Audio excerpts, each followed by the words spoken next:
नमस्कार साथियों, आज हम जानेंगे उपराष्ट्रपति अर्थात वाइस प्रेसिडेंट ऑफ इंडिया के बारे में। तो साथियों शुरू करते हैं वाइस प्रेसिडेंट ऑफ इंडिया अर्थात भारत के उपराष्ट्रपति के बारे में।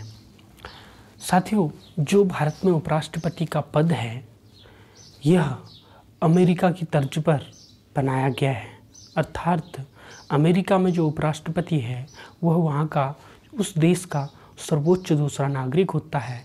इसी तरह भारत में भी जो उपराष्ट्रपति होते हैं वह देश का सर्वोच्च दूसरा पद होता है। देश का सर्वोच्च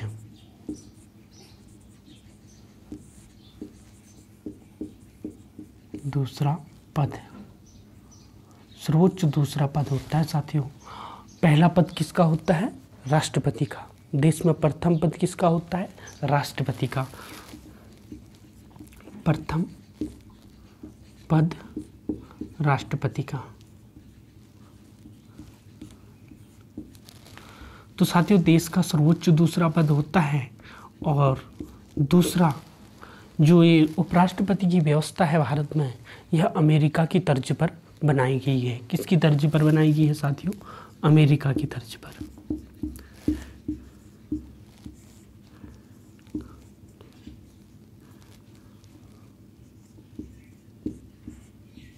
अमेरिका की तर्ज पर। तो जो उपराष्ट्रपति है अर्थात वाइस प्रेसिडेंट ऑफ इंडिया है वह सेकंड क्या है साथियों? सेकंड पद है, जो दूसरा पद है देश का वो है। उपराष्ट्रपति का जो पद है देश का सेकंड पद है अर्थात दूसरा पद है। फर्स्ट पद किसका है देश में? राष्ट्रपति का है साथियों। और यह किसकी तर्ज पर है? अमेरिका के तर्ज पर है। अमेरिका में जैसे वहाँ के उपराष्ट्रपति होते हैं वैसे ही भारत में भी उपराष्ट्रपति होते हैं। क्योंकि हमने जाना था जो संसदीय व्यवस्था है वह संसदीय व्यवस्था भारत में ब्रिटेन से अपनाई गई है, लेकिन जो उपराष्ट्रपति का पद है यह अमेरिका की तर्ज पर बनाया गया है। अर्थात अमेरिका में जो उपराष्ट्रपति होता है वह सीनेट का सभापति होता है। सीनेट का सभापति होता है साथियों। अमेरिका में जो उपराष्ट्रपति होता है वह सीनेट का सभापति होता है। सीनेट का सभापति होता है। वैसे ही भारत में जो हमारी उच्च सदन है अर्थात राज्यसभा है, तो राज्यसभा का जो सभापति होते हैं वह उपराष्ट्रपति होते हैं। जैसे सीनेट वहाँ का उच्च सदन है अमेरिका का। अमेरिका जैसे भारत में संसद है साथियों, ऐसे ही अमेरिका में भी यूएस कांग्रेस है। यूएस कांग्रेस जैसे यूएस कांग्रेस है, यूएस कांग्रेस के दो सदन हैं वहाँ भी। एक है house of representative, house of representative, और दूसरा है सीनेट। और जो ये हाउस ऑफ रिप्रेजेंटेटिव है यह निम्न सदन है। जैसे भारत में लोकसभा, भारत में लोकसभा, और यहाँ इसको उच्च सदन कहते हैं। और इसका जो सभापति होता है उपराष्ट्रपति होता है। इसी प्रकार भारत में भी भारत की संसद के दो सदन हैं। भारत की संसद के दो सदन हैं। एक है लोकसभा संसद, इसके दो सदन हैं। एक है राज्यसभा, दूसरा है लोकसभा। तो जो लोकसभा है साथियों, यहाँ इसे निम्न सदन है। और यह हाउस ऑफ रिप्रेजेंटेटिव के समान है। अमेरिका के हाउस ऑफ रिप्रेजेंटेटिव के समान है। अर्थात जो लोकसभा के सदस्य होते हैं यह लोगों द्वारा प्रत्यक्ष मतदान के माध्यम से चुने जाते हैं। और जो राज्यसभा है, जो अमेरिका में सीनेट है, इनके जो सदस्य होते हैं ये अप्रत्यक्ष मतदान द्वारा चुने जाते हैं, अप्रत्यक्ष मतदान द्वारा चुने जाते हैं। तो राज्यसभा के जो सभापति होते हैं वह किसके होते हैं? वह होते हैं उपराष्ट्रपति।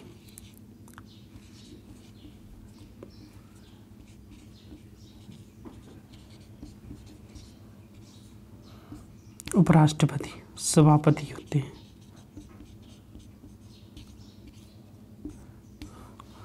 और अमेरिका में भी जो वहाँ के सीनेट है, सीनेट के जो सभापति हैं वह उपराष्ट्रपति होते हैं। तो साथियों ये बात ध्यान से सुने, जैसे भारत में संसद होती है, संसद के 2 सदन हैं, लोकसभा और राज्यसभा, ऐसे ही यूएस कांग्रेस, वहाँ की जो संसद का नाम है वह है कांग्रेस, यूएस कांग्रेस। कांग्रेस के 2 सदन हैं, एक है हाउस ऑफ रिप्रेजेंटेटिव और एक है हाउस ऑफ रिप्रेजेंटेटिव, दूसरा है सीनेट। और जो हाउस ऑफ रिप्रेजेंटेटिव है वह निम्न सदन है, जैसे भारत में लोकसभा है, ऐसे ही जो सीनेट है वह राज्यसभा के समान होती है। उसके जो सभापति होते हैं वो वहाँ के उपराष्ट्रपति होते हैं। तो साथियों अब जानते हैं कि भारतीय संविधान में किन किन अनुच्छेदों में उपराष्ट्रपति के बारे में, उनसे संबंधित महत्वपूर्ण उपबंधों के बारे में बताया गया है। तो साथियों सबसे पहला अनुच्छेद आता है अनुच्छेद 63, अनुच्छेद 64, अनुच्छेद 65, 66, 67, 68, 69, 70,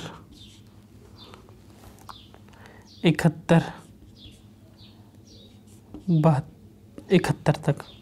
साथियों जो 72 में जो होता है उपराष्ट्रपति की क्षमादान शक्तियाँ होती हैं, तो 71 तक उपराष्ट्रपति से संबंधित महत्वपूर्ण अनुच्छेदों में बताया गया है।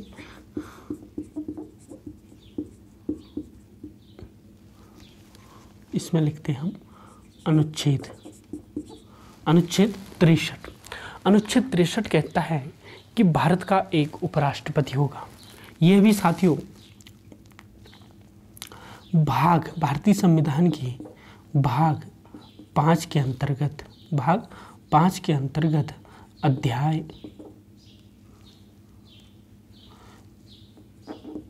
1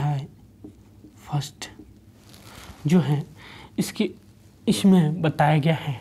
इसके अनुच्छेद 63 से लेकर 71 तक, अनुच्छेद 63 से लेकर 71 तक उपराष्ट्रपति के बारे में बताया गया है। तो साथियों भारतीय संविधान के भाग 5 जिसका नाम क्या है संघ, और भाग 5 का नाम है साथियों संघ। तो अध्याय 1 में अनुच्छेद 63 से लेकर 71 में उपराष्ट्रपति के बारे में विशेष वर्णन है साथियों। तो 63 कहता है कि भारत का एक उपराष्ट्रपति होगा, भारत का एक उपराष्ट्रपति होगा, उपराष्ट्रपति होगा। और अनुच्छेद 64 कहता है जो ये उपराष्ट्रपति होंगे यह राज्यसभा के पदेन सभापति होंगे। पदेन का मतलब होता है साथियों जो व्यक्ति उपराष्ट्रपति बनेगा वह राज्यसभा का पदेन सभापति होगा, अर्थात वही व्यक्ति राज्यसभा का सभापति होगा। तो यहाँ ये बात ध्यान देने योग्य है साथियों कि जो उपराष्ट्रपति होते हैं वह न तो राज्यसभा के सदस्य होते हैं न लोकसभा के सदस्य होते हैं, अर्थात राज्यसभा के जो सभापति हैं उसके सदस्य नहीं होते हैं, राज्यसभा के सदस्य नहीं होते हैं। जो उपराष्ट्रपति होंगे यह राज्यसभा के पदेन सभापति होंगे। राज्यसभा अनुच्छेद 64 कहता है राज्यसभा के पदेन सभापति होंगे। कौन होंगे साथियों? उपराष्ट्रपति। राज्यसभा के पदेन सभापति होंगे। कौन होंगे? उपराष्ट्रपति। ये बात समझ में आई होगी साथियों कि जो राज्यसभा के पदेन सभापति कौन होंगे, उपराष्ट्रपति होंगे। ये किस अनुच्छेद में बताई गई है, अनुच्छेद 64 में बताई गई है। अनुच्छेद 65 कहता है कि जब राष्ट्रपति अपने कर्तव्यों, जब राष्ट्रपति की मृत्यु हो जाती है या पद त्याग देते हैं या कोई अन्य कारणों से रिक्ति हो जाती है, तो तब उनके कार्यों का निर्वहन कौन करेंगे, उपराष्ट्रपति करेंगे। तो राष्ट्रपति के कर्तव्यों का निर्वहन,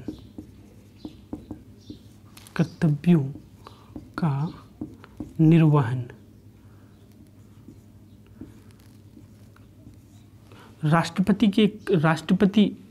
के कर्तव्यों का निर्वहन किसके द्वारा होगा, उपराष्ट्रपति के द्वारा होगा। कब, जब राष्ट्रपति की मृत्यु हो जाती है या पद त्याग देते हैं या उनको हटा दिया जाता है, तो तब उपराष्ट्रपति जो होंगे राष्ट्रपति के कर्तव्यों का निर्वहन करेंगे। अर्थात जो हमारा अनुच्छेद 65 है यह बताता है कि जब राष्ट्रपति का पद रिक्त हो, जब वो पद त्याग देते हैं या उनको हटा दिया जाता है या किसी अन्य कारण से पद रिक्त होता है, तो राष्ट्रपति के कर्तव्यों का निर्वहन उपराष्ट्रपति करेंगे। अनुच्छेद 66 कहता है कि उपराष्ट्रपति का निर्वाचन कैसे होगा, निर्वाचन के बारे में बताता है।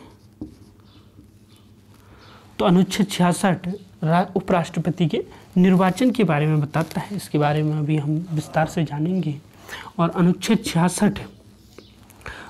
66 होता है, यह उनके कार्यकाल अर्थात पदावधि से संबंधित है। अनुच्छेद 66 कार्यकाल,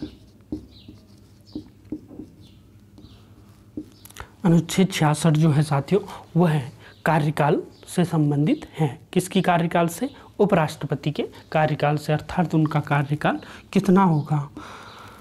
अनुच्छेद 68 है साथियों, यह कहता है, अनुच्छेद जो 68 है यह कहता है कि जब किसी बीमारी या कोई विदेश यात्रा पर उपराष्ट्रपति गए हो किसी विदेश यात्रा पर, तब यदि राष्ट्रपति का पद खाली होता है, राष्ट्रपति के पद के कर्तव्यों का निर्वहन कौन करेगा, उपराष्ट्रपति करेंगे। अर्थात आकस्मिकता की पूर्ति के लिए जब अचानक राष्ट्रपति का पद खाली हो जाए, राष्ट्रपति पद के कर्तव्य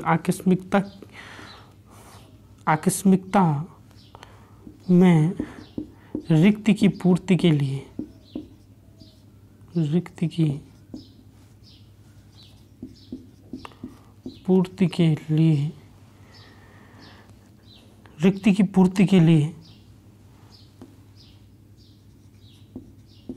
चुने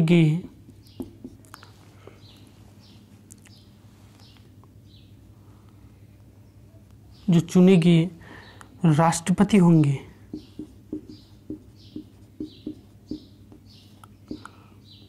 चुने गए राष्ट्रपति का कार्यकाल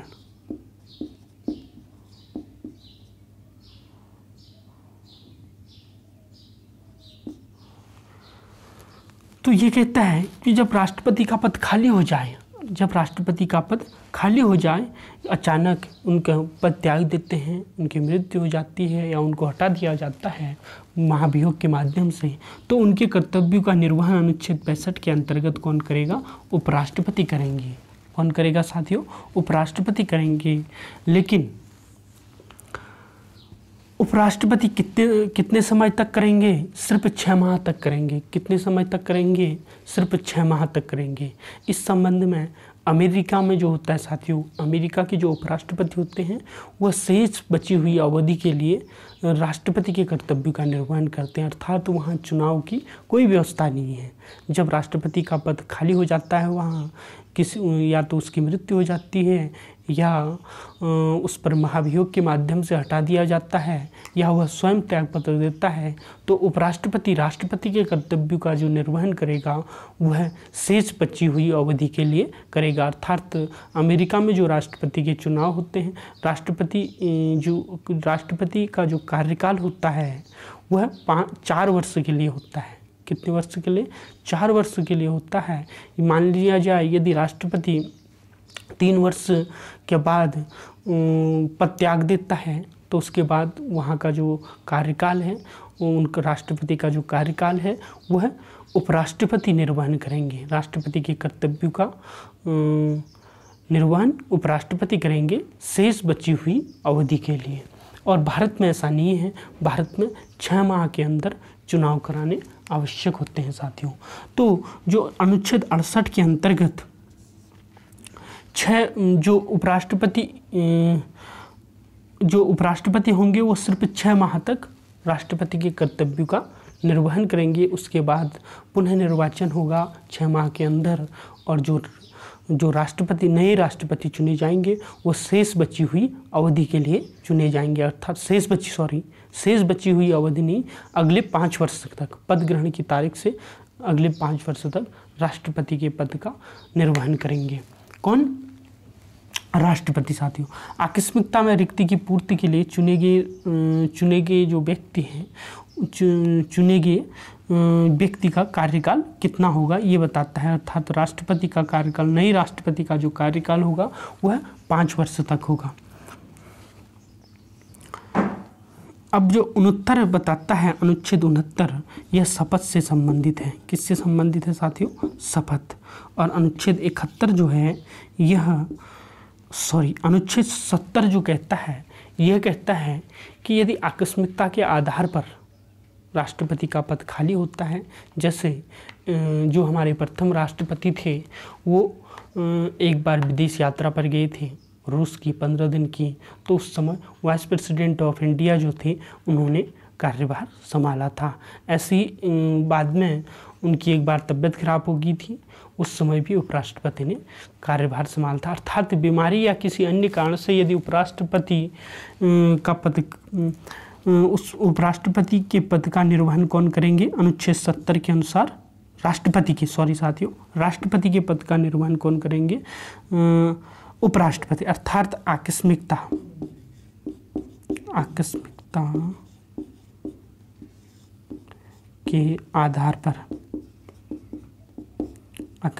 के आधार पर राष्ट्रपति के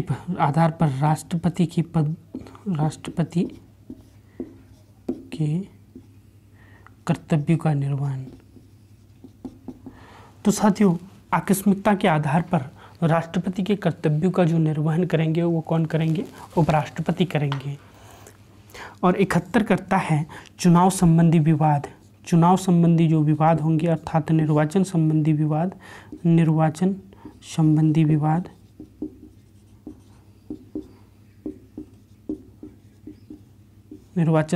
विवाद सुप्रीम कोर्ट द्वारा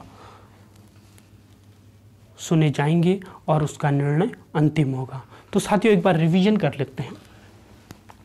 अनुच्छेद 63 कहता है कि भारत का एक उपराष्ट्रपति होगा।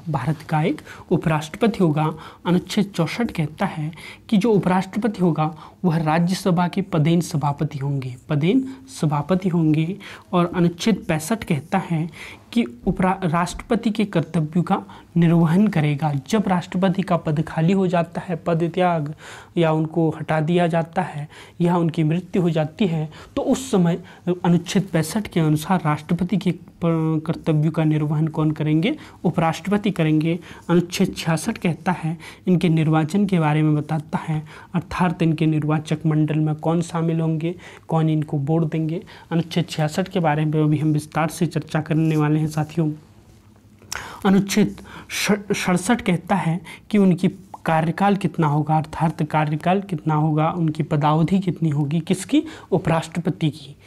तो उपराष्ट्रपति की जो कार्यकाल होता है साथियों, वह पद ग्रहण करने से 5 वर्ष तक होता है। कितना होता है? 5 वर्ष होता है। और अनुच्छेद 68 कहता है कि आकस्मिकता में जो रिक्ति की पूर्ति के लिए चुने गए जो राष्ट्रपति होंगे उनका वो कितने समय के लिए पद ग्रहण करेंगे। अर्थात साथियों, अनुच्छेद 68 कहता है, अनुच्छेद 68 में बताया गया है भारतीय संविधान के कि जो नए राष्ट्रपति चुने जाएंगे उनका कार्यकाल अगले 5 वर्ष के लिए होगा, अगले 5 वर्ष के लिए होगा पद ग्रहण की तारीख से। लेकिन जो उपराष्ट्रपति उस समय राष्ट्रपति के कर्तव्यों का निर्वहन करते हैं वो सिर्फ 6 माह के लिए करते हैं, अर्थात नए राष्ट्रपति का चुनाव 6 माह के अंदर हो जाना चाहिए। अनुच्छेद 69 उपराष्ट्रपति की शपथ से संबंधित है, अर्थात उपराष्ट्रपति को शपथ कौन दिलाते हैं? राष्ट्रपति दिलाते हैं। और उपराष्ट्रपति जो शपथ लेंगे वो संविधान में निष्ठा की लेंगे। किसकी लेंगे? संविधान में निष्ठा की लेंगे। और अनुच्छेद 70 कहता है कि आकस्मिकता के आधार, अन्य आकस्मिकता या बीमारी या किसी अन्य कारण से जब राष्ट्रपति अपने कर्तव्य को करने में असमर्थ होते हैं, अपने कर्तव्य को करने में असमर्थ होते हैं, उस समय राष्ट्रपति के कर्तव्यों का निर्वहन कौन करेगा? अनुच्छेद 70 के अनुसार उपराष्ट्रपति करेंगे। मैंने उदाहरण दिया था, जो हमारे प्रथम राष्ट्रपति थे डॉक्टर राजेंद्र प्रसाद, वो एक बार बीमार हो गए थे, तो उस समय जो हमारे उपराष्ट्रपति थे उन्होंने उनके कर्तव्यों का निर्वहन किया था। और एक बार वो विदेश यात्रा पर चले गए थे रूस की, उस समय भी जो हमारे उपराष्ट्रपति थे उन्होंने राष्ट्रपति के कर्तव्यों का निर्वहन किया था। किसके अनुसार? अनुच्छेद 70 के अनुसार। तो आप समझ गए होंगे साथियों अनुच्छेद 70 और अनुच्छेद 65 में क्या अंतर है। 65 तो कहता है पदत्याग या हटा दिए जाने पर या मृत्यु होने पर राष्ट्रपति के कर्तव्य का निर्वहन उपराष्ट्रपति करेगा। और जो अनुच्छेद 70 कहता है, ये कहता है कि आकस्मिकता के आधार पर अचानक पद खाली हो जाए, जैसे विदेश यात्रा पर चली गई, बीमार हो गई, उस समय जो राष्ट्रपति के कर्तव्य का निर्वहन करेंगे वह उपराष्ट्रपति करेंगे। अनुच्छेद 71 चुनाव संबंधी विवाद से संबंधित है, अर्थात राष्ट्रपति के चुनाव से संबंधी जो विवाद होंगे वह सिर्फ सुप्रीम कोर्ट द्वारा सुने जाएंगे और उसका निर्णय अंतिम होगा, अनुच्छेद 71 बताता है। तो साथियों, अब हम सबसे पहले जानते हैं कि कौन सा व्यक्ति राष्ट्रपति चुने जाने के योग्य होगा, अर्थात अर्हताएं राष्ट्रपति की उपराष्ट्रपति की, वाइस प्रेसिडेंट ऑफ इंडिया की अर्हताएं क्या है। अर्हता अर्थात कौन व्यक्ति भारत का उपराष्ट्रपति चुना जा सकता है। तो साथियों, जो अर्हताएं हैं, अर्हता को ही योग्यता बोलते हैं साथियों, योग्यता। तो पहला तो क्या होना चाहिए साथियों? वह भारत का नागरिक होना चाहिए। क्या होना चाहिए? भारत का नागरिक होना चाहिए। भारत का नागरिक, भारत का नागरिक होना चाहिए। दूसरा है वह है कि उसके 35 वर्ष की आयु पूर्ण कर चुका हो। 35 वर्ष की आयु पूर्ण कर चुका हो।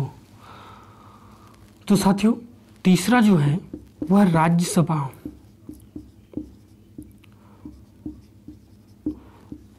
राज्यसभा का सदस्य चुने जाने की योग्यता रखता हो। राज्यसभा का सदस्य चुने जाने की योग्यता रखता हो।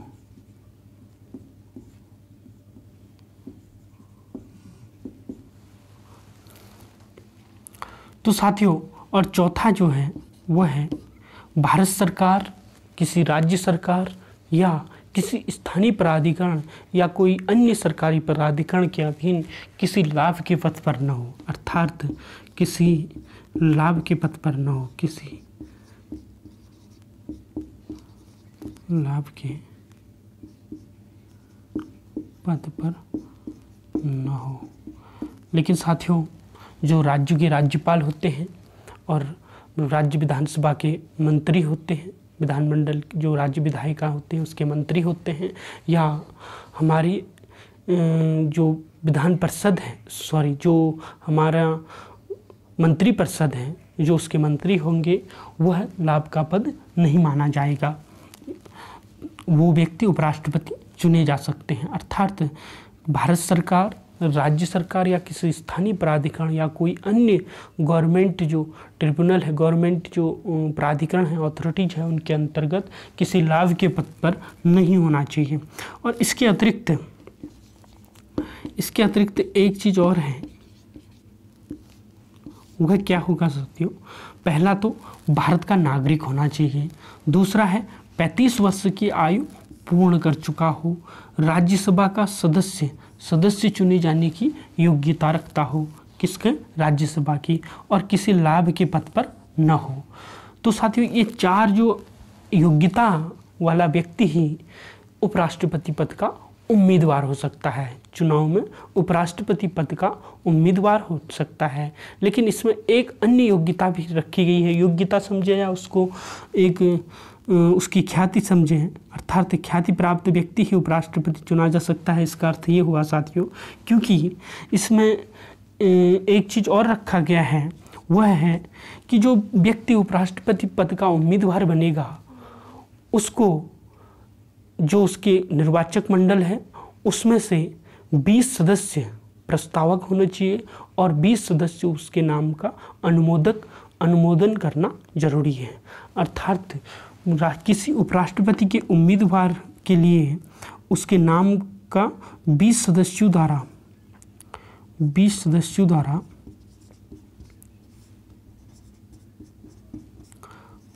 प्रस्तावक 20 सदस्यों द्वारा उसे प्रस्तावक 20 सदस्यों द्वारा प्रस्तावक और 20 सदस्यों द्वारा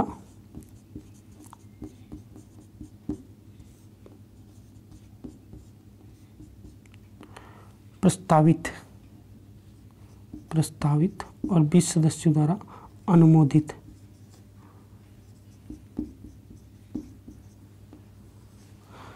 अनुमोदित होना जरूरी है।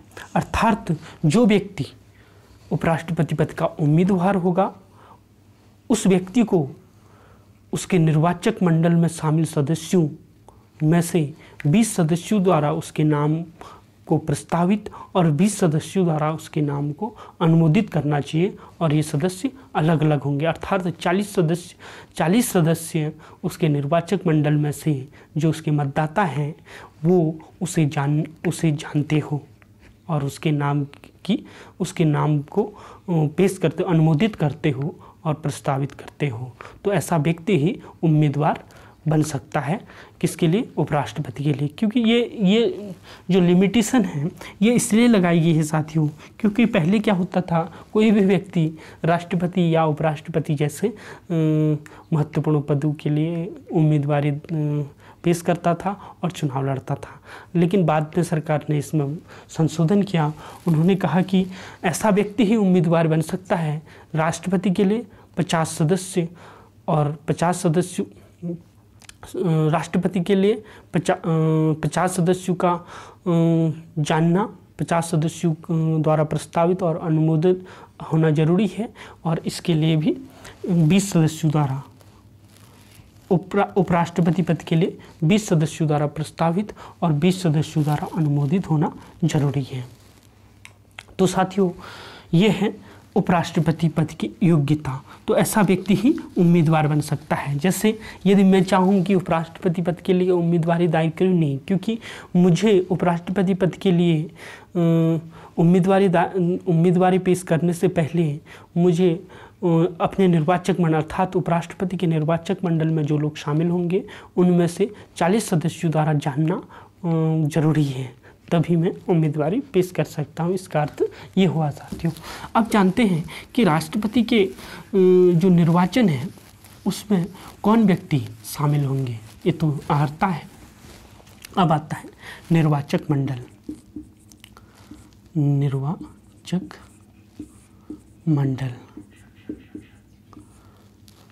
निर्वाचक मंडल साथियों, जैसे राष्ट्रपति का चुनाव था उसमें संसद के दोनों सदनों के निर्वाचित सदस्य और राज्य विधायिका के जो निर्वाचित सदस्य हैं, विधानसभा के राज्य विधानसभा के निर्वाचित सदस्य ही भाग लेते थे, लेकिन उपराष्ट्रपति जो हैं उनके निर्वाचक मंडल में सिर्फ संसद के दोनों सदन जो हैं, संसद के दोनों सदनों के सदस्य अर्थात लोकसभा के सदस्य और राज्यसभा के सदस्य,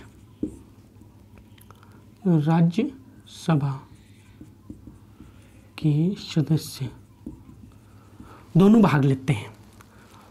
अर्थात उपराष्ट्रपति के निर्वाचन में दोनों सदस्य लोकसभा के दोनों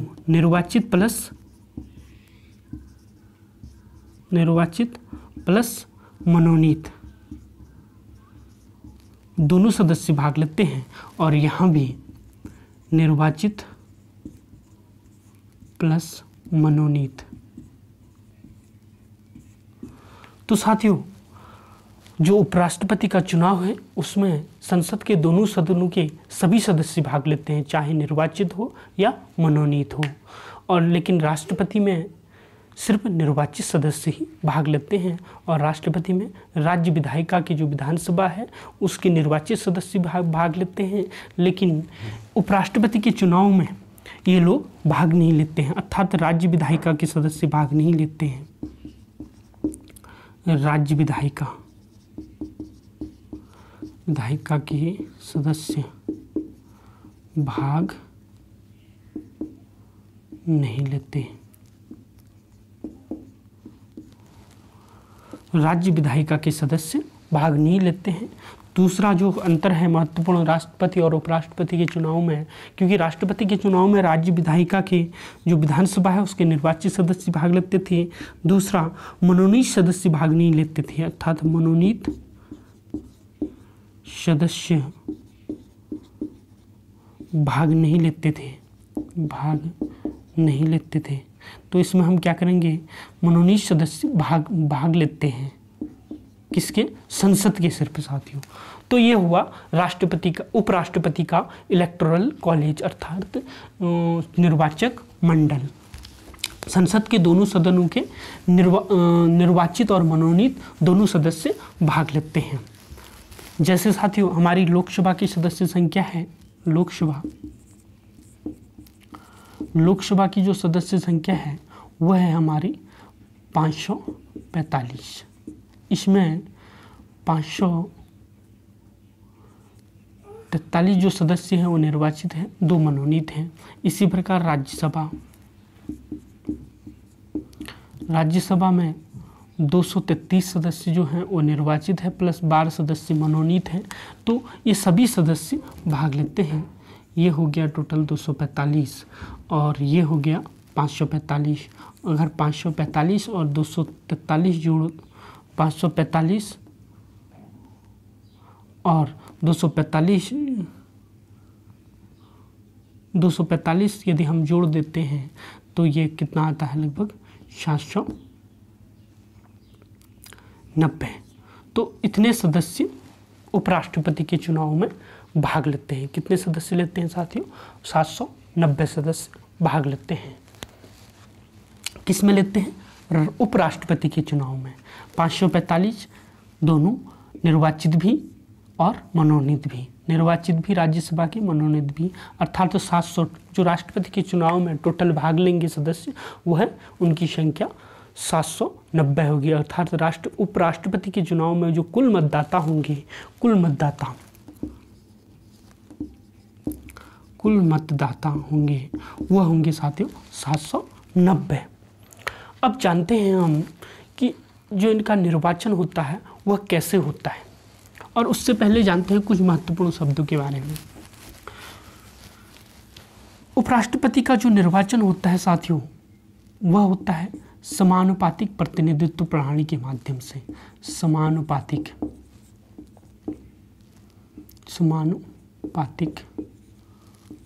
प्रतिनिधित्व प्रणाली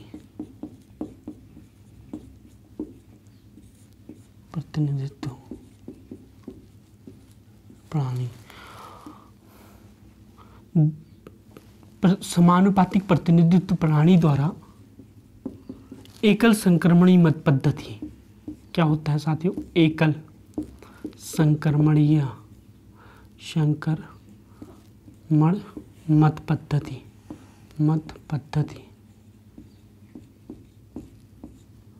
द्वारा होता है। अर्थात समानुपातिक प्रतिनिधित्व प्रणाली द्वारा एकल संक्रमणीय मत पद्धति के माध्यम से होता है, के माध्यम से। तो साथियों, जो एकल संक्रमण है, संक्रमण को भी हस्तांतरणी भी कहते हैं, हस्तांतरण मत पद्धति, या इसे स्थानांतरणी भी कहते हैं, स्थानांतरण, या इंग्लिश में यदि हम जाने तो इसे ट्रांसफरेबल भी कहते हैं, ट्रांसफरेबल।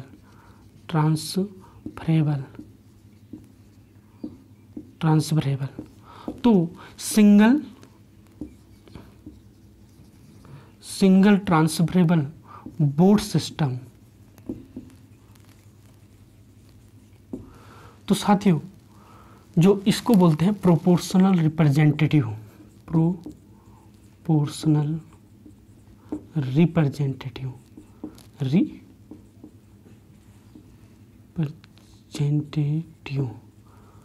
तो प्रोपोर्शनल रिप्रेजेंटेटिव बोलते हैं साथियों समानुपातिक प्रतिनिधित्व प्रणाली को, और इसको बोलते हैं एकल संक्रमणी या एकल हस्तांतरण या एकल स्थानांतरण मत पद्धति सिस्टम जो होता है उसे इंग्लिश में सिंगल ट्रांसफरेबल बोर्ड सिस्टम कहते हैं।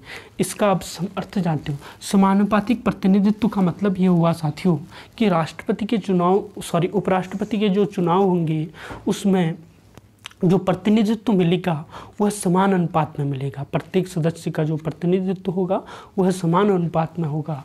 और दूसरा, जो एकल संक्रमणी जो मतदाता होंगे उसमें, अर्थात जो संसद के दोनों सदनों के जो सदस्य होंगे उनका जो मत होगा वह ट्रांसफरेबल होगा, अर्थात जो उनका वोट होगा, the vote which is transferable, the vote which is transferable, अर्थात एकल संक्रमण मत पद्धति जो सदस्य जो मतदाता वोट देगा उसका मत जो होगा स्थानांतरणीय होगा यदि उसकी, और जो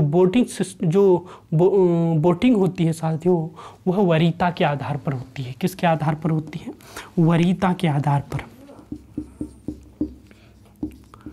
जो चुनाव होता है वरीयता के आधार पर, अर्थात प्रेफरेंस के आधार पर होता है, वरीयता के आधार पर। इसमें क्या होता है साथियों? इसमें क्या होता है कि जितने उम्मीदवार होंगे उनमें हम अपनी वरीयता के आधार पर वोट देंगे। जैसे माना किसी चुनाव में 4 उम्मीदवार हैं, A, B, C, D, तो हम इसमें क्या करेंगे साथियों? वरीयता के आधार पर वोट देंगे। माना मैं चाहता हूँ, मैं मतदाता हूँ और 4 उम्मीदवार हैं A, B, C, D, मैं चाहता हूँ कि B मेरा राष्ट्रपति होना, उपराष्ट्रपति होना चाहिए, अर्थात मैं चाहता हूँ कि B उपराष्ट्रपति बने भारत का, और अगर B नहीं बने तो C बने, यदि C नहीं बने तो D बने, या D नहीं बने तो A बने। तो ऐसे में क्या होता है, उपराष्ट्रपति का नाम होता है और उम्मीदवार, और उनके आगे हमें प्रेफरेंस देनी पड़ती है A, B, C, D, 1, 2, 3 के आधार पर, अर्थात जिसको हम पहला चाहेंगे उसके आगे हम 1 लिखेंगे। क्या लिखेंगे साथियों? 1 लिखेंगे, और ये अंकों में लिखेंगे। हम क्या लिखेंगे? अंकों में 1 लिखेंगे। और हम चाहते हैं कि यदि B नहीं बने तो C बने, तो उधर 2 लिखेंगे। फिर चाहते हैं कि D बने तो तीसरी प्रेफरेंस जिसको देंगे, तीसरी वरीयता, उसके आगे 3 लिखेंगे, और जिसको चौथी वरीयता देंगे उसके आगे 4 लिखेंगे। तो इस प्रकार वरीयता के आधार पर वोटिंग होती है। और जो चुनाव होगा साथियों वह होगा अप्रत्यक्ष चुनाव होता है। कैसा चुनाव होता है साथियों? अप्रत्यक्ष चुनाव होता है, अर्थात जो भारत की जनता है, भारत के नागरिक हैं, वो राष्ट्रपति में सीधे वोट नहीं देते हैं, अर्थात उनके द्वारा जो चुने हुए प्रतिनिधि होते हैं वही इसके उपराष्ट्रपति के चुनाव में भाग लेते हैं, इसलिए यह चुनाव क्या है, अप्रत्यक्ष चुनाव है और कैसा है, गुप्त होता है साथियों। चुनाव कैसा होता है, गुप्त। मतदान कैसा होता है, गुप्त। गुप्त मतदान होता है, मतदान ओपन नहीं होता है साथियों, मतदान गुप्त होता है। तो ये 4 चीज़ें जानी हमने। पहला जो है समानुपातिक प्रतिनिधित्व प्रणाली, अर्थात सभी व्यक्ति जो मतदाता है उनको समान प्रतिनिधित्व मिलेगा। दूसरा जो होता है, जो मत होगा उनका जो मत होगा वह एकल स्थानांतरणीय होगा, अर्थात सिंगल ट्रांसफरेबल वोट सिस्टम होगा, अर्थात उनका जो मत होगा वह ट्रांसफरेबल होगा, एक व्यक्ति से दूसरे व्यक्ति को मिल सकता है यदि पहली वरीयता के आधार पर पहला व्यक्ति मतदान हासिल निश्चित कोटा प्राप्त नहीं करता है। तो और दूसरा जो है, मतदान जो है वरीयता के आधार पर दिया जाएगा वोटिंग, और मतदान गुप्त होगा और अप्रत्यक्ष होगा, अप्रत्यक्ष होता है। तो अब जानते हैं साथियों, क्योंकि वोटिंग हमने करा दी है,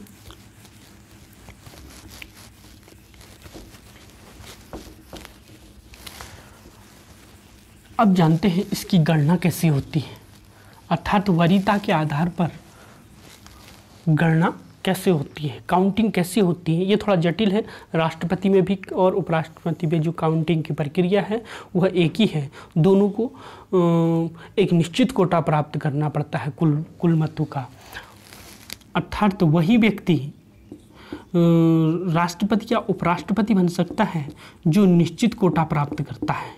निश्चित कोटा का अर्थ हुआ साथियों कि कुल वैध मत, अर्थात कुल वैध मत, जितने कुल वैध मत पड़े उपराष्ट्रपति के चुनाव में या राष्ट्रपति के चुनाव में, कुल वैध मत में जितने उम्मीदवार हैं, अर्थात उपराष्ट्रपति का जितनी वैकेंसी है, अर्थात उपराष्ट्रपति एक ही होता है तो इस पर 1 लिखेंगे +1 और इसमें +1 जोड़ देंगे, अर्थात यहाँ तो हो गया 2 और कुल वैध मत हैं उसमें हम 2 का भाग देंगे और प्लस उसमें 1 जोड़ देंगे, तो ये निश्चित कोटा आ जाएगा। माना हम सरल बनाने के लिए, समझने के लिए, आसान बनाने के लिए 100 मान लेते हैं, कुल वैध मत 100 मान लेते हैं। कुल वैध मत उपराष्ट्रपति को 100 पड़े तो उसमें हम 1 + 1 = 2 का भाग देंगे, अर्थात और प्लस उसमें 1 जोड़ देंगे, तो ये आ गया 51 अर्थात 51। जो व्यक्ति इस निश्चित कोटे को प्राप्त करेगा 51, वही उपराष्ट्रपति होगा या राष्ट्रपति होगा। दोनों में एक ही प्रक्रिया है साथियों, निश्चित कोटा प्राप्त करना पड़ता है। अब हमने जो चुनाव की प्रक्रिया है उसके बारे में बताया कि किसी भी व्यक्ति को, जैसे वोट ऐसे देते हैं साथियों, एक ये बैलेट पेपर है, इसमें 4 उम्मीदवार होंगे,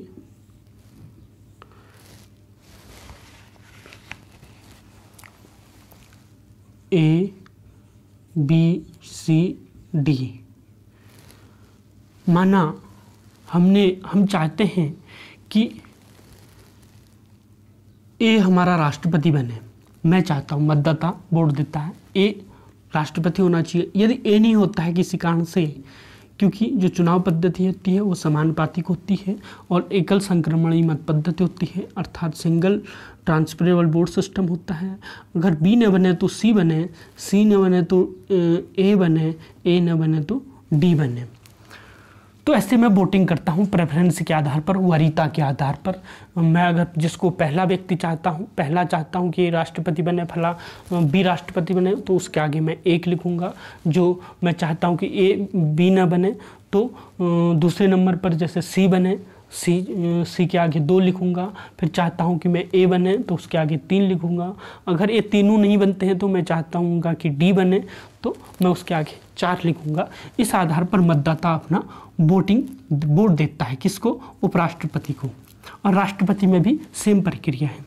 तो जब ये वोटिंग हो जाती है साथियों, इसके बाद क्या होता है, काउंटिंग शुरू होती है। क्या काउंटिंग शुरू होती है, उस काउंटिंग को जानते हैं। पहले इसको ध्यान रखना साथियों, तो किसी उम्मीदवार को 51 का निश्चित कोटा प्राप्त करना होता है।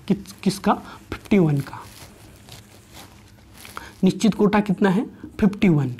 यदि हम 100 कुल वैध मत हैं तो 51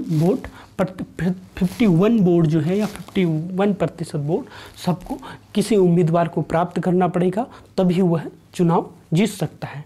अब काउंटिंग होती है साथियों। सबसे पहले क्या होता है, प्रथम वरीयता के वोटों की गिनती होती है। जैसे इसमें बी को पहला वोट मिला है, बी को प्रथम वरीयता मिली है, किसी मतदाता ने सी को दी होगी प्रथम वरीयता, किसी मतदाता ने ए को दी होगी, किसी ने डी को दी होगी। तो ऐसे पहले गिनती होती है प्रथम वरीयता की। प्रथम वरीयता की गिनती माना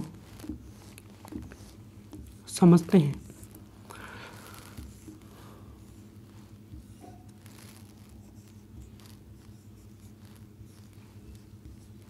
प्रथम वरीयता में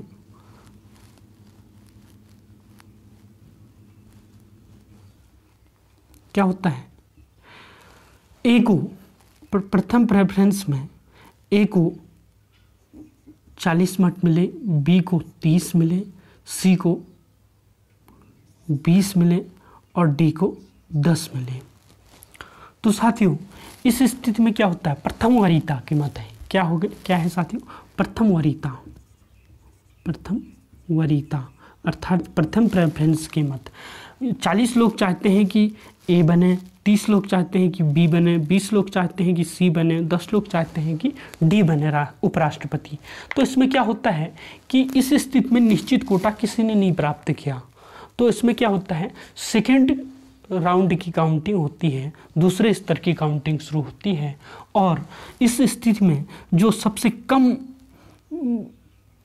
वोट जिसे मिले हैं, अर्थात इसमें डी को सबसे कम वरीयता मिली है, तो उसके प्रथम वरीयता के मत को रद्द कर दिया जाता है और उसके मतपत्र में सेकेंड वरीयता जिस व्यक्ति को मिली होगी, अर्थात दूसरी वरीयता जिस व्यक्ति को मिली होगी, मान लो साथियों डी के प्रथम वरीयता का अर्थात 10 लोगों ने डी को वोट दिया है कि डी उपराष्ट्रपति बने हैं, तो उन्होंने इनमें से ए बी सी में से किसी एक को दिया होगा कि अगर डी नहीं बनता है तो ये बने, जैसे इसमें दिया है। तो इसके जो सेकंड वरीयता के मत हैं वो है ए बी और सी में ट्रांसफ़र हो जाता है। इसी को कहते हैं सिंगल ट्रांसफरेबल वोट सिस्टम। तो साथियों कैसे होता है उसको देख ले। पहले ये जानते हैं कि यदि ये व्यक्ति ए 51 वोट प्राप्त कर लेता है, 51 प्राप्त कर लेता है, तो फिर सेकेंड लेवल की काउंटिंग नहीं होती है, दूसरे स्तर की गणना नहीं होती है, क्योंकि निश्चित कोटा प्रथम प्रेफरेंस में ही निश्चित कोटा जो व्यक्ति प्राप्त कर लेगा फिर वही विजयी घोषित कर दिया जाता है, उसी को ही उपराष्ट्रपति घोषित कर दिया जाता है, उपराष्ट्रपति विजयी घोषित कर दिया जाता है। तो यदि किसी परिस्थिति में या किसी कारण किसी भी व्यक्ति को, किसी भी उम्मीदवार को 51 का निश्चित कोटा प्राप्त नहीं हुआ, माना ए को 40 मिले, बी को 30 मिले, सी को 20 मिले, डी को 10 मिले। यहाँ मैंने ये इसलिए दिया है क्योंकि मैं आपको समझाना चाहता हूँ कि यदि किसी व्यक्ति को निश्चित कोटा प्राप्त नहीं होता है, प्रथम वरीयता में निश्चित कोटा प्राप्त हो गया, तो फिर सेकेंड राउंड की काउंटिंग नहीं होगी और उम्मीदवार को विजयी घोषित कर दिया जाएगा जो निश्चित कोटा प्राप्त कर लेगा। अगर नहीं करता है तो उस स्थिति में क्या होता है इसको देखते हैं। तो इसमें क्या होता है साथियों, प्रथम वरीयता के वोटों की गिनती होती है। प्रथम वरीयता में ए को 40 मिले, बी को 30 मिले, सी को 20 मिले, डी को 10 मिले। इसमें क्या होता है, जिसको सबसे कम वरीयता मिली है, जिसको प्रथम वरीयता में सबसे कम वोट मिले हैं, उसके प्रथम वरीयता के मतों को खारिज कर दिया जाता है। और डी में सेकेंड वरीयता के जो मत होंगे, अर्थात सेकेंड वरीयता डी के जो सेकेंड वरीयता के मत होंगे उनको गिना जाता है। माना डी में सेकेंड वरीयता ए बी सी को दी होगी किसी ने, 10 लोगों ने, जिसको डी को प्रथम वरीयता दिए हैं, उन्होंने सेकेंड वरीयता माना। ए को 2 मत दिए हैं, बी को 7 दिए हैं, सी को 1 दिया है, तो इनके जो सेकंड प्रेफरेंस होगी, द्वितीय वरीयता जो होगी, इसमें लिख देते हैं द्वितीय वरीयता। जो द्वितीय वरीयता होगी, ये द्वितीय वरीयता के मत क्या हो जाएंगे साथियों, ए बी सी के प्रथम वरीयता के मतों के साथ जुड़ जाएंगे, प्रथम वरीयता के मतों के साथ जुड़ जाएंगे। जैसे 40 + 2 30 + 7 1। अब इनको जोड़ दो साथियों, 42 37 21। अभी भी किसी भी व्यक्ति को, किसी भी उम्मीदवार को निश्चित कोटा प्राप्त नहीं हुआ है, तो दूसरे राउंड की काउंटिंग शुरू होती है। दूसरे राउंड की काउंटिंग में भी क्या होता है साथियों, दूसरे राउंड की तो ये हो गई थी, और तीसरे राउंड की काउंटिंग शुरू होती है। तीसरे राउंड की काउंटिंग में क्या होता है कि जो तीसरे स्तर की काउंटिंग में या गणना में ये होता है साथियों कि जिसने सबसे कम वरीयता प्राप्त की है, अर्थात 21, इसके मतों को भी इसको भी दौड़ से बाहर कर दिया जाता है, सी को दौड़ से बाहर कर दिया जाता है। और इसके जो 21 मत हैं, इसके प्रथम 20 तो प्रथम वरीयता के मत हैं और 1 मत जो है द्वितीय वरीयता में मिला था। तो इसके इन मतों में से इसके प्रथम वरीयता के मत को खारिज कर दिया जाता है, और जो द्वितीय वरीयता के मत हैं उनको ए और बी में ट्रांसफ़र कर देंगे, ए और बी और डी में ट्रांसफ़र कर देंगे। ये कैसे होता है साथियों, देखो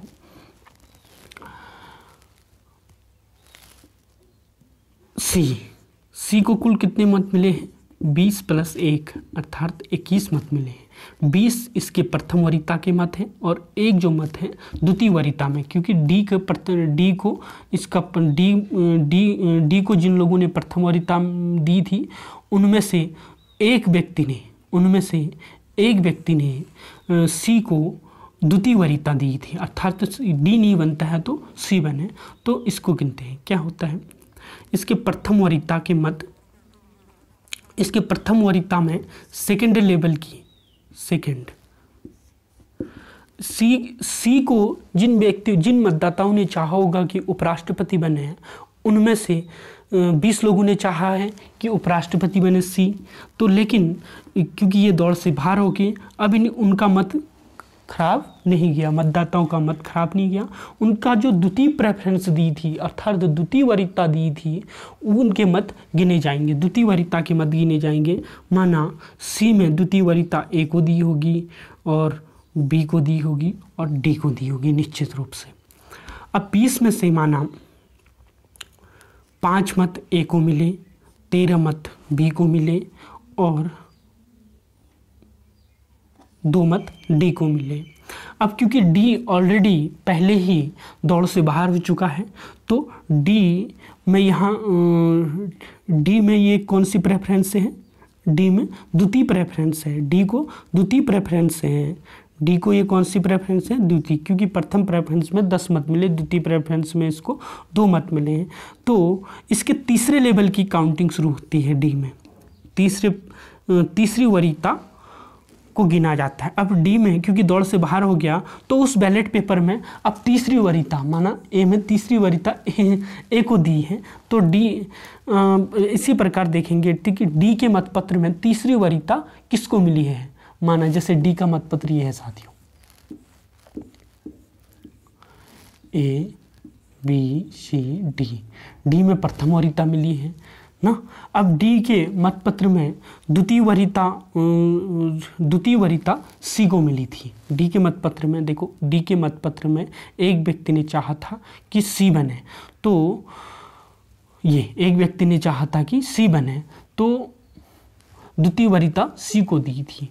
अब इन 2 मतों में से 2 मत मिले हैं, इनमें से अब चाहता है कि डी जिसने चाहा कि डी प्रथम बने, तीसरी ए को, चौथी बी को, तो इसमें से भी ए और बी। इसी प्रकार 2 लोगों ने चाहा है कि ए और बी तीसरी वरीयता, ये तीसरी वरीयता गिनी जाएगी। कौन सी, तीसरी वरीयता, एक मतदाता की दूसरे मतदाता की भी, क्योंकि 2 मत मिले हैं, दोनों मतों के में एक ने चाहा बी और एक ने चाहा ए, क्योंकि डी में 1 सी को दूसरी माना था और इसने बी को चौथी माना है और ए को तीसरी माना है दूसरे ने।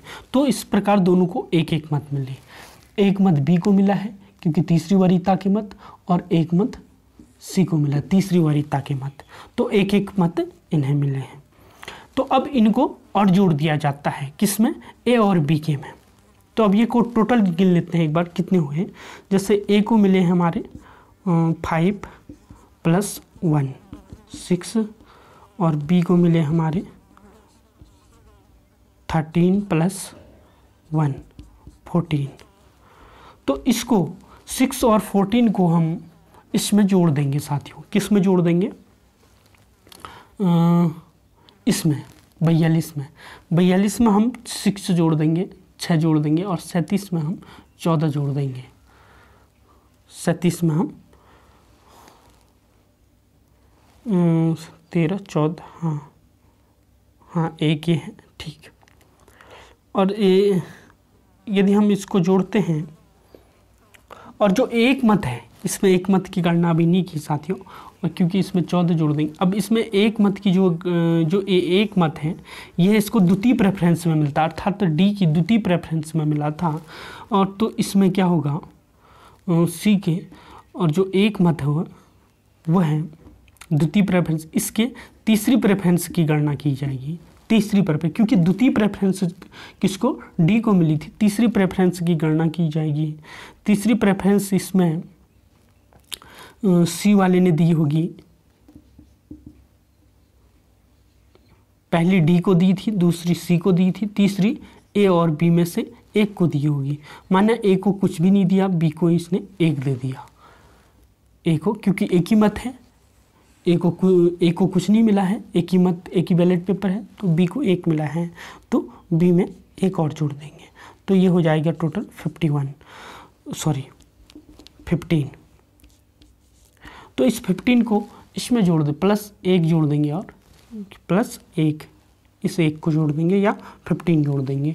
तो ये आता है साथियों, ये टोटल आ जाता है हमारा,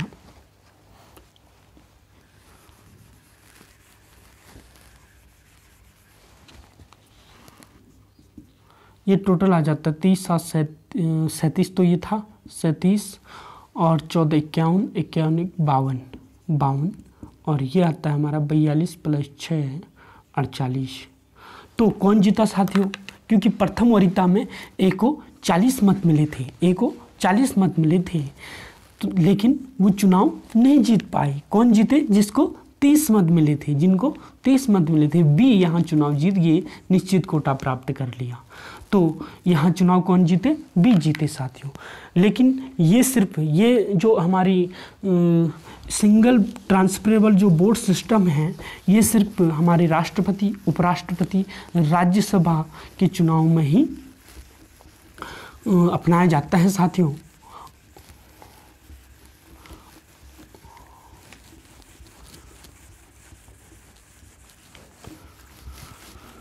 अब जानते हैं हम कि जो हमारे उपराष्ट्रपति हैं उनका कार्यकाल कितना होता है। निर्वाचन की प्रक्रिया भी जानी हमने, अब जानते हैं कार्यकाल। इनका कार्यकाल होता है साथियों पद ग्रहण की तारीख से, पद ग्रहण की तारीख से 5 वर्ष तक। तो जो उपराष्ट्रपति का कार्यकाल होगा वह होगा पद ग्रहण की तारीख से 5 वर्ष तक के लिए होगा। लेकिन ये 5 वर्ष पूरे होते ही अपना पद छोड़ नहीं देंगे, जब तक कि इनका जो नेक्स्ट कैंडिडेट है, जो नेक्स्ट जो उपराष्ट्रपति है, अपना पद ग्रहण नहीं कर लेता है। अर्थात जिस दिन उपराष्ट्रपति अपना पद त्यागेंगे उसी दिन नया उपराष्ट्रपति उनके पद को, उपराष्ट्रपति का पद ग्रहण करेगा। तो पद ग्रहण की तारीख से 5 वर्ष तक होता है। अब आता है कि इनको कैसे हटाया जाता है, इनको कैसे हटाए। पहला तो क्या होता है, हटाने की जो प्रक्रिया है, removal of the vice president of India को जानते हैं।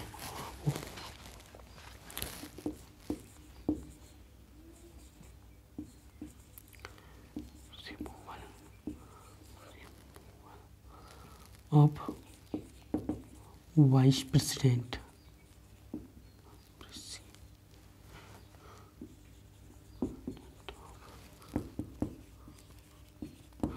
Removal of vice president of India. तो इसमें क्या होता है साथियों, या हटाने की प्रक्रिया, हटाना के कैसे हटाया जाता है इनके। देखो इनमें इनको हटाने के लिए महाभियोग की आवश्यकता नहीं होती है साथियों, ध्यान से सुने। उपराष्ट्रपति को हटाने के लिए महाभियोग की आवश्यकता नहीं होती है, संविधान में इसका वर्णन भी नहीं है।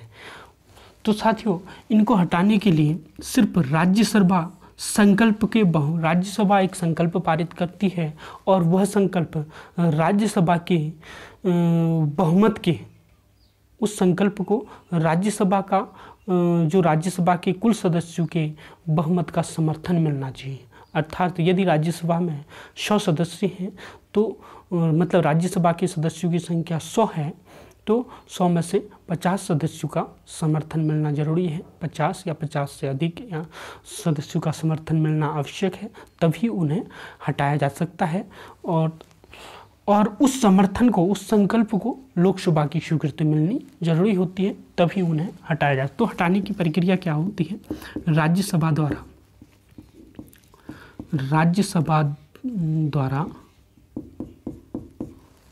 संकल्प पारित कर, राज्यसभा द्वारा संकल्प पारित कर, और इस संकल्प को पारित करने से पूर्व राष्ट्रपति को 14 दिन पूर्व सूचना मिलनी, उपराष्ट्रपति को 14 दिन पूर्व सूचना देनी अनिवार्य है। अर्थात उपराष्ट्रपति के खिलाफ उसे हटाने का संकल्प तभी पारित किया जा सकता है राज्यसभा में जब उससे 14 दिन पहले उनको इसकी सूचना दे दी गई हो। तो और ये संकल्प राज्यसभा के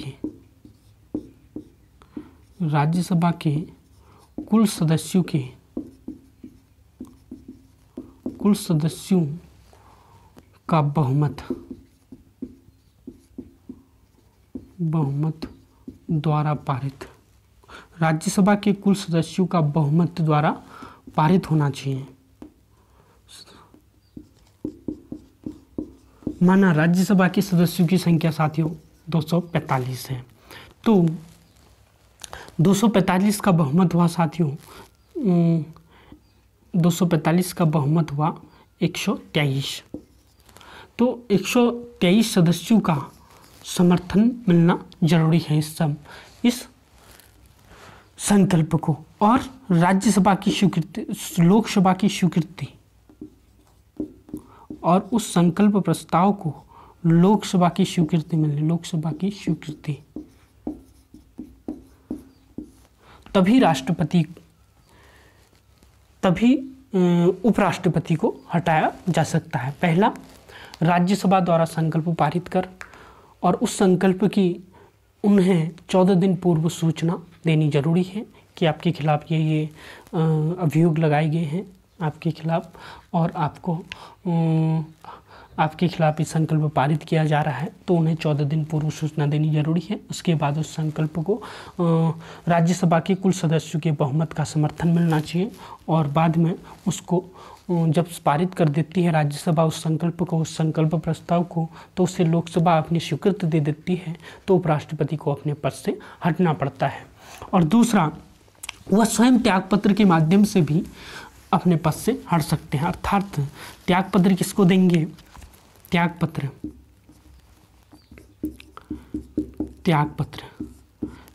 देंगे साथियों राष्ट्रपति को। उपराष्ट्रपति त्यागपत्र किसको देते हैं, राष्ट्रपति को देते हैं। त्यागपत्र किसको देते हैं साथियों, उपराष्ट्रपति राष्ट्रपति को देते हैं। और अब जानते हैं, क्योंकि अनुच्छेद 71 के अंतर्गत जो इनका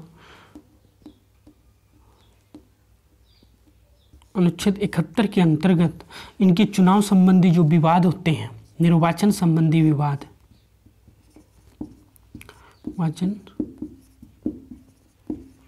संबंधी विवाद,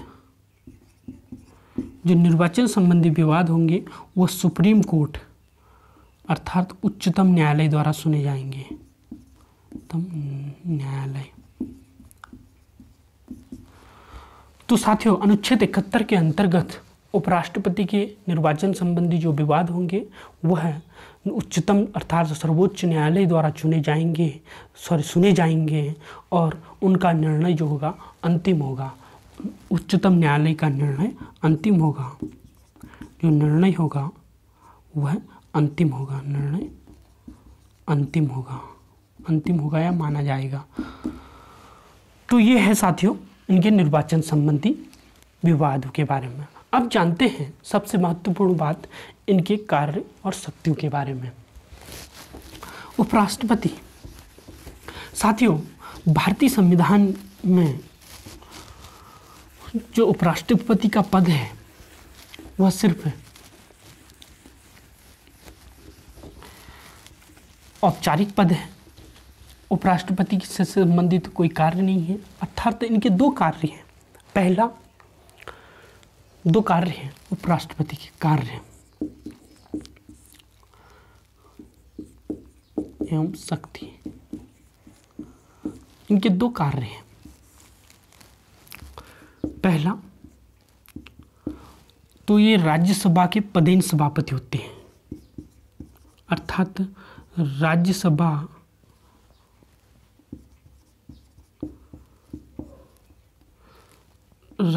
के सभापति के तौर पर,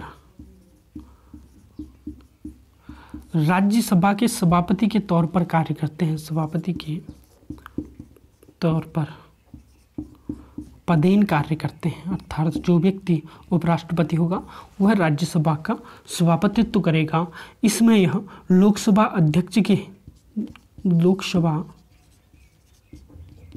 अध्यक्ष के समान कार्य करते हैं। जो कार्य लोकसभा में लोकसभा अध्यक्ष का करते हैं वही कार्य राज्यसभा में लोकसभा अध्यक्ष के समान वही कार्य राज्यसभा में उपराष्ट्रपति करते हैं। अर्थात राज्यसभा का सभापतित्व करते हैं लोकसभा अध्यक्ष के समान। और दूसरा जो है राष्ट्रपति की कृत्यों का निर्वहन करते हैं। क्या करते हैं? राष्ट्रपति के कृत्यों मतलब कर्तव्यों का निर्वहन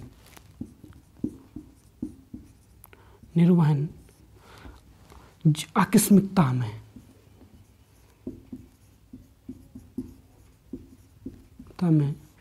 या पद खाली होने पर, अचानक पद खाली होने पर,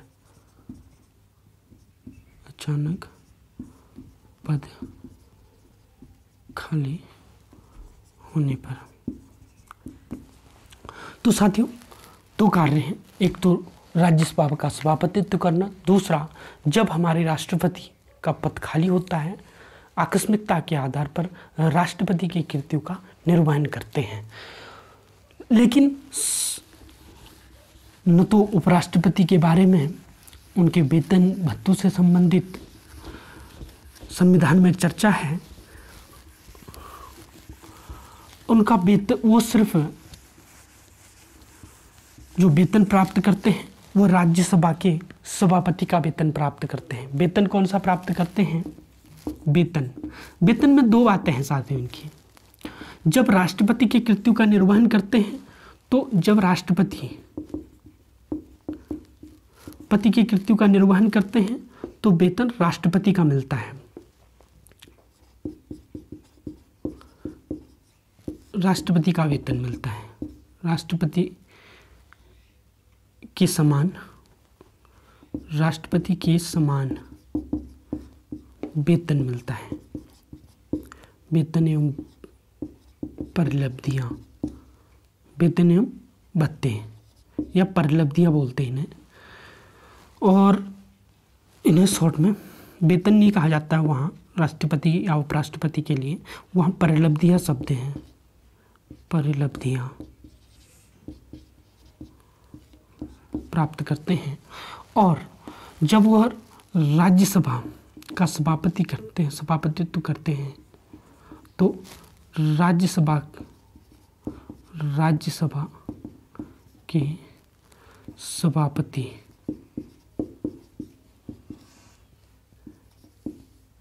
को प्राप्त वेतन एवं भत्ते प्राप्त करते हैं। तो साथियों, जब उपराष्ट्रपति राष्ट्रपति के कृत्यों का निर्वहन करते हैं तो राष्ट्रपति का वेतन प्राप्त करते हैं, और जब वो है राज्यसभा का सभापतित्व करते हैं तो राज्यसभा के सभापति का वेतन प्राप्त करते। अमूमन वह, क्योंकि राज्यसभा के पदेन सभापति होते हैं, तो पदेन सभापति होने के नाते वह जो वेतन प्राप्त करते हैं प्रत्येक माह, वह राज्यसभा के सभापति का ही प्राप्त करते हैं। ये स्थिति तो कभी कभी आती है। तो ये है उनके वेतन। उपराष्ट्रपति से संबंधित न तो कोई कार्यालय है, वह सिर्फ एक जो हमारी राजनीतिक संरचना है उसको बनाए रखने के लिए उपराष्ट्रपति का पद का सृजन है। क्योंकि जो अमेरिका में उपराष्ट्रपति है और जो भारत में उपराष्ट्रपति है, इनमें काफ़ी अंतर है साथियों। वैसे क्योंकि जो अमेरिका में है, मैंने पहले भी बताया, अमेरिका का जो उपराष्ट्रपति है वो यदि राष्ट्रपति पद के कृत्यों का निर्वहन करता है आकस्मिकता या किसी पदत्याग या उनकी मृत्यु के आधार पर, तो वह शेष बचे हुए कार्यकाल के लिए पद ग्रहण करता है और वही राष्ट्रपति बन जाता है, उपराष्ट्रपति। लेकिन भारत में ऐसा नहीं है। भारत में उपराष्ट्रपति सिर्फ कार्यवाहक उपराष्ट्रपति के रूप में कार्य करते हैं, वो भी सिर्फ 6 माह के लिए, अर्थात 6 माह के अंतर्गत नए राष्ट्रपति का चुनाव हो जाना चाहिए। तो ये अंतर है भारत और अमेरिका के उपराष्ट्रपति में। एक समानता ये है कि जो भारत के उपराष्ट्रपति हैं वो भी जो संसद है भारत की, उसके उच्च सदन के सभापति होते हैं।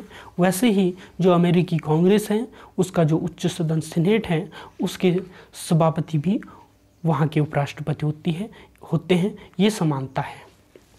तो साथियों, आज हमने जाना उपराष्ट्रपति के बारे में।